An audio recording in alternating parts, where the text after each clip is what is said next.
कि यहाँ के विभाग के लोगों ने क्योंकि क्वारंटीन किया है सारस, इसलिए मौके पे नहीं दिखा सकते थे। उन्होंने सीसीटीवी लगा करके और टीवी के माध्यम से हम लोगों को दिखाया है। मुझे उम्मीद है इसकी देखभाल करेंगे, सेवा करेंगे और उसके बाद सरकार ऐसा निर्णय ले और वन विभाग के लोगों की सूझबूझ की मदद लेकर के जहाँ सबसे ज़्यादा सारस हैं वहाँ भेजे जाएं। मुझे याद है समाजवादी सरकार में सारस के लिए संरक्षण केंद्र बनाने के लिए पैसा दिया गया था, बजट की तैयारी की गई थी और इटावा में लाइन सफारी के आसपास या समान या सरसई नाबर, लाग बहुसी इनके किनारे कहीं सारस का संरक्षण केंद्र बन जाए। और इसलिए ज़रूरी था क्योंकि उस इलाके में इटावा, मैनपुरी, फिरोज़ाबाद, कानपुर देहात, रायबरेली, इधर सारस की संख्या बहुत है। सारस की संख्या जहाँ बहुत है वहीं सारस हमारा स्टेट बर्ड भी है। मैं सबसे ज़्यादा धन्यवाद और बधाई आरिफ को दूंगा कि जब सारस घायल हुआ, चोट लगी उसके पैर में, उड़ नहीं पा रहा था, उस समय सबसे ज़्यादा सेवा करना, उसका इलाज कराना, मदद करना, ये आरिफ ने किया। और क्योंकि आज के समय पर हर चीज़ लोग अपने सोशल मीडिया के माध्यम से अच्छी चीज़ को दूसरे तक पहुंचाना चाहते हैं, तो हो सकता है आरिफ से ये गलती हुई हो कि वीडियो बना करके और उसकी कुछ रिकॉर्डिंग कर करके लोग जाने कि देखिए एक पक्षी और एक इंसान के बीच में कैसे रिश्ता डेवलप हो सकता है।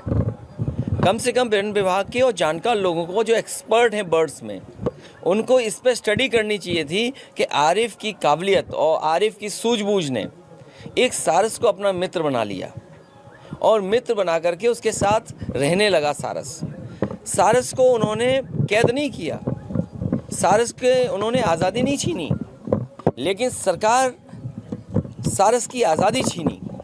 उसको उठा करके लेकर के पहले रायबरेली में बंद कर दिया, जब खुला छोड़ा तो वो अपने आप उड़ गया। मैं उन गाँव के लोगों का भी धन्यवाद दूंगा जिन्होंने कुत्तों से बचाया और जानवरों से बचाया और रात भर सेवा की, दूध पिलाया, पानी पिलाया, उसके बाद वापस वन विभाग को दे दिया। अब वन विभाग की और फॉरेस्ट की जिम्मेदारी है कि सारस को उसका संरक्षण करें, उसका स्वास्थ्य बेहतर हो और जो उसका नेचुरल हैबिटेट है उसमें उसको छोड़ें। मैं उन गाँव के लोगों का भी धन्यवाद दूंगा जिन्होंने कुत्तों से बचाया और जानवरों से बचाया और रात भर सेवा की, दूध पिलाया, पानी पिलाया, उसके बाद वापस वन विभाग को दे दिया। अब वन विभाग की और फॉरेस्ट की जिम्मेदारी है कि सारस को उसका संरक्षण करें, उसका स्वास्थ्य बेहतर हो और जो उसका नेचुरल हैबिटेट है उसमें उसको छोड़ें। और जो मुकदमे लगे हैं, जब सारस आपके पास आ गया, सीसीटीवी पे आप देख रहे हो, हमें भी दिखा दिया, तो अब आरिफ पे जुर्माना और कानून की धाराएं क्यों? अगर आरिफ पे कोई कानून बनता है कि जिसके खिलाफ, जिसके तहत कार्रवाई कर रहे हैं, तो आप पिंजड़े में बंद कर रहे हैं, उसके लिए भी कार्रवाई कर सकते हैं, उसका भी कानून है। अगर कानून आरिफ के लिए था तो कानून उसके लिए भी है कि आपने कैद कैसे कर दिया। तो इसलिए कानून अगर ये कहता है तो कानून को पालन होना चाहिए। आपने हालात देखे? मुझे तो जानकारी मिली और सीसीटीवी के माध्यम से देखा। मैं धन्यवाद देता हूँ, कम से कम उन्होंने सीसीटीवी के माध्यम से दिखाया और क्वारंटीन होने के बाद हम कहेंगे कि हम लोगों को पास से दिखाएं। सर, राहुल गांधी डिस्क्वालीफाई हो गए क्या? 24 आरिफ और सारस की दोस्ती दिनों से आपको जब पता चला तो आप मिलने गए, उसके बाद ही दोनों को जुदा कर दिया जाए, क्या कहेंगे? ये कमाल की सरकार है, मैं जिससे मिलने जाता हूँ उस पर कार्रवाई हो जाती है। और ये कोई अच्छी परंपरा नहीं है।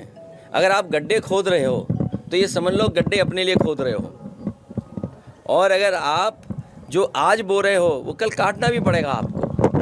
तो अगर आप ये परंपरा डाल दोगे कि अगर मैं किसी इरफान विधायक से मिलने चला जाऊं तो आप महाराजगंज भेज देंगे घर से दूर, कोई हमारी पार्टी का करीब है तो उसके झूठे मुकदमे लगा देंगे आप। आरिफ जो सारस की सेवा कर रहा था, मैं जानना चाहता हूं जब उसको मदद की ज़रूरत थी तो ये कहाँ थे? जब वो घायल सारस था तब सरकार और सरकार के लोग कहाँ थे? तो कम से कम सरकार को ऐसे लोगों का सम्मान करना चाहिए था और कम से कम पुरस्कार देना चाहिए था, जिससे कम से कम लोगों को सारस या किसी पंछी के प्रति प्रेम बढ़ता।